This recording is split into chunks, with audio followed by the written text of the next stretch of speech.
Oi, pessoal, voltei. Então, a continuação é depois da pandemia, né? Com os desenhos, vendendo os desenhos dele. Então, ele evoluiu, não regrediu, né? Aqui, como eu falei, a importância dos terapeutas de preparar ele para aquilo que estava por vir. E a questão da seguidora de ter ajudado a usar os desenhos, né, para estimular ele em casa, para ele vender e realizar o sonho de conhecer o Canadá. Pronto, o Canadá eu não sei, eu falava, Daniel, mas vamos pra Bahia, vamos pra Sergipe, lugar mais... Não, eu quero conhecer o Canadá, que é frio, então assim, a gente estimulou. Então, né, mais ou menos... 2020, né, a gente tá em 2025, ele tava com 10, aí começou 11 anos, 12 anos, já, aí de 12 anos para 13 anos, começou a me enfrentar, começou a desobedecer, começou a não querer aceitar mais ir pra escola, isso ele já tava sem medicação, não aceitava ser contrariado. E assim, eram processos que eram muito dolorosos, porque, volto a dizer, a gente não é preparada, né? De maneira geral, a gente já não é preparada e o autismo, a gente vê muito na mídia que se fala do autista infantil. Pouco se vê do autista adolescente, né? As informações, agora que tá melhorando mais, mas há 12 anos atrás não tinha. Então, eu aprendi na prática, eu vi aquela evolução, né, de maneira drástica na prática. Então, era muito brabo, era muito afoito, né, juntava o TEA com os hormônios da adolescência e uma mãe, que era o elo mais fraco e o mais amado. Entende? E eu sempre fui a responsável por dizer não. Então isso que doía. Porque, volto a dizer, quem salva a mãe é Deus. Deus com o Espírito Santo que me ajudou. O que falar, o que fazer, como conduzir aquela situação. Porque ele, sempre que era contrariado, ele queria voar para cima de mim. Ele já tentou me furar com um garfo. Ele já tentou me bater várias e várias vezes. E eu, com a paciência que eu não sei explicar, que só Deus sabe de onde vem, que ele fez que viesse. Já situações de eu ter força de onde eu não sei para segurar ele, segurar o portão que ele queria fugir. Já teve situações dele querer se suicidar,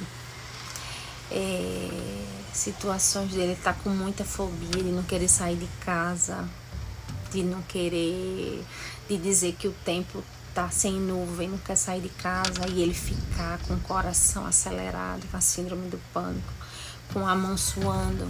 Então, quando aconteceu essa questão do suicídio, de externar que gostaria, né, a gente voltou, né, a gente falou pro médico, né, pro psiquiatra, e ele indicou a volta do risperidona, né, do mesmo jeito de antes, mas com a dosagem um pouco maior pela idade que ele tem. E mais uma vez eu agradeço o risperidona, porque foi mais uma vez o divisor de água na minha vida. Além da questão do acompanhamento com o psicólogo, e a pediatra indicou ele fazer natação, voltar para natação, que também foi um divisor de água.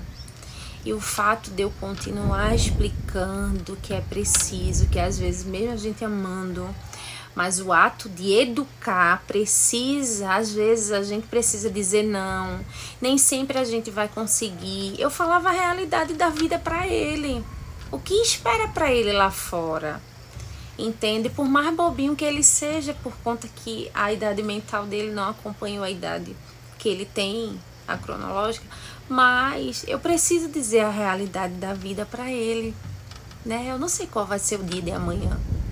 Eu gostaria que eu sempre estivesse aqui, né, que eu fosse, né, que Deus me fizesse eterna para cuidar dele. Quem não queria? Mas eu preciso educá-lo. Eu preciso prepará-lo para a vida. Então, a fase, né, a outra fase do luto, que é a fase da adolescência.